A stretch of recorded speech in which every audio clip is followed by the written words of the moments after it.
ज्ञान motivation trick में आपका दिल से स्वागत है। वीडियो को लाइक करके सब्सक्राइब जरूर कीजिएगा। चलते हैं वीडियो की ओर। आनंद कहीं खोजने या बाजार में मिलने वाली चीज नहीं है, यह आपके और हमारे अंदर ही है। आनंद के स्रोत को पहचानना ही अध्यात्म का चरम है। आध्यात्मिक गुरु अमृतानंदमयी का विश्लेषण। आनंद कहीं खोजने या बाजार में मिलने वाली चीज नहीं है, यह आपके और हमारे अंदर ही है। आनंद के स्रोत को पहचानना ही अध्यात्म का चरम है। आध्यात्मिक गुरु अमृतानंदमयी का विश्लेषण। एक बार टीवी पर कोई फिल्म दिखाई जा रही थी। कुछ लोग इसे एकटक देख रहे थे।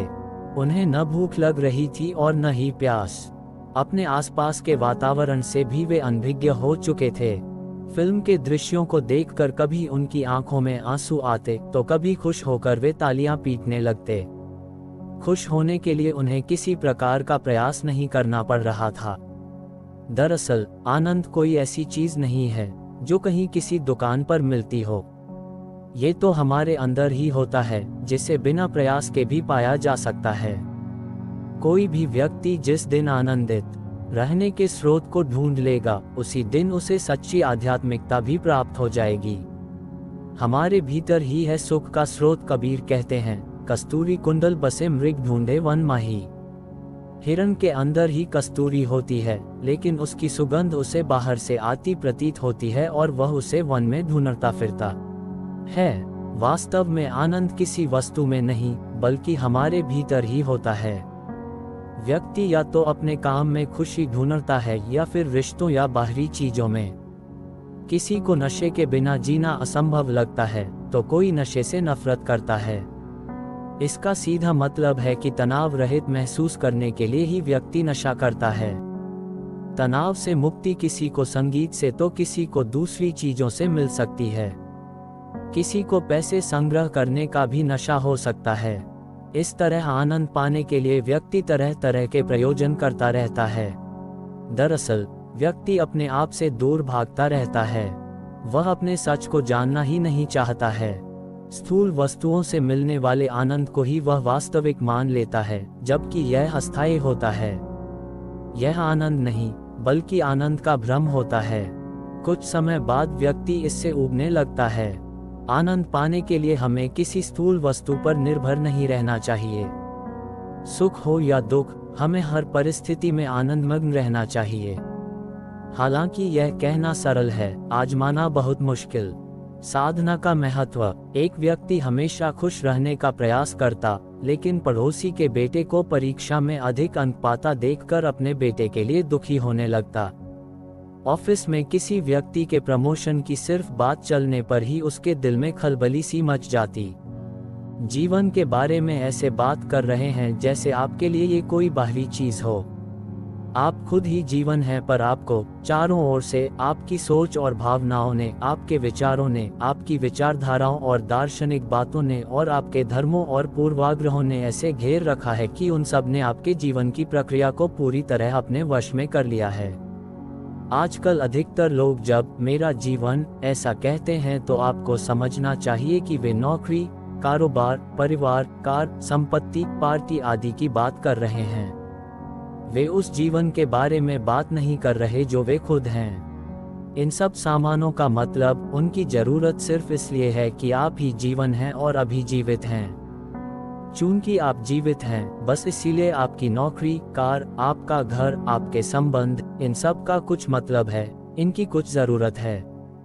आप जो पहनते हैं, जो बोलते हैं, जिनके साथ आप कुछ जुड़े हुए हैं, इन सभी का कुछ भी मतलब सिर्फ इसीलिए है क्योंकि आप जीवित हैं।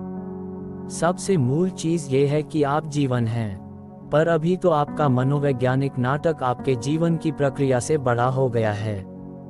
यूरोप ने ये बड़ी गलती की और इसी को सारी दुनिया दोहरा रही है। हमने इस हद तक जीवन की बजाय विचारों को ज्यादा महत्व देना शुरू किया कि किसी की ये कहने की भी हिम्मत हो गई, मैं सोचता हूँ इसीलिए मैं हूँ। आपके विचार सॉफ्टवेयर की तरह हैं।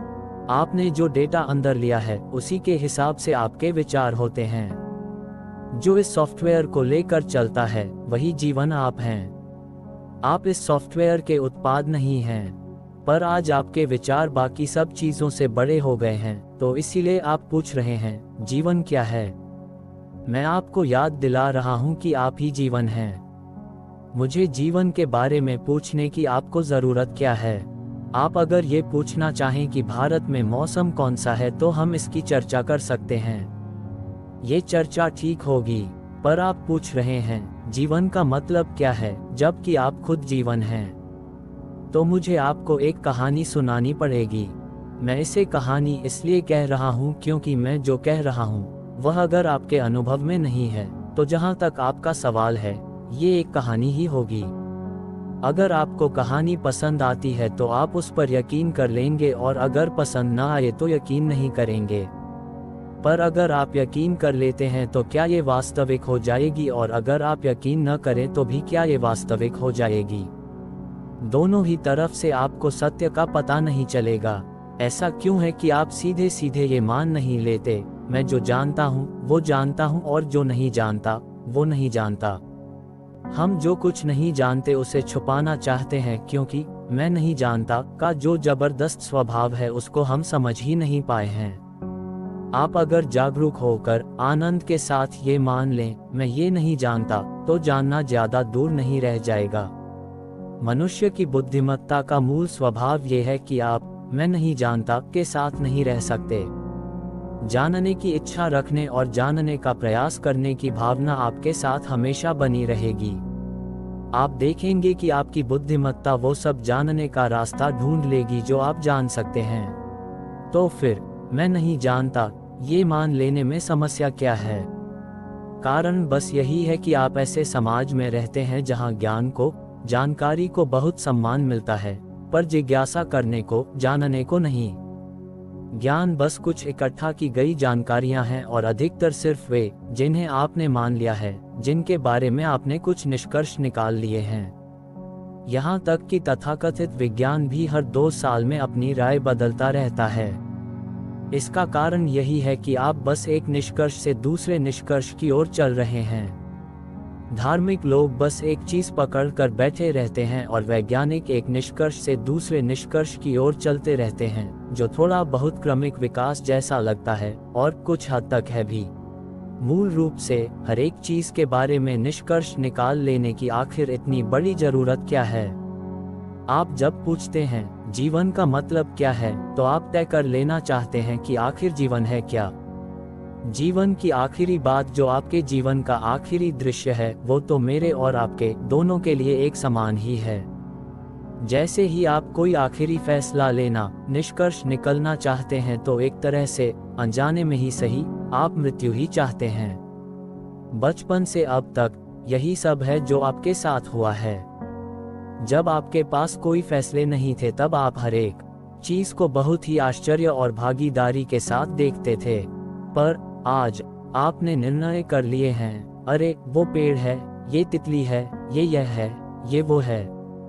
हर चीज को आप एक के बाद दूसरे फैसलों से खत्म ही कर देते हैं। जब आप जीवन के मतलब के बारे में पूछते हैं तो आपको समझ लेना चाहिए कि आप बस एक फैसला लेने, कोई निष्कर्ष निकालने की कोशिश कर रहे हैं जिससे आज रात को आप अच्छी तरह से सो सकें, क्योंकि किसी फैसले पर पहुंचे बिना आपकी बुद्धि आपको परेशान करती रहती है।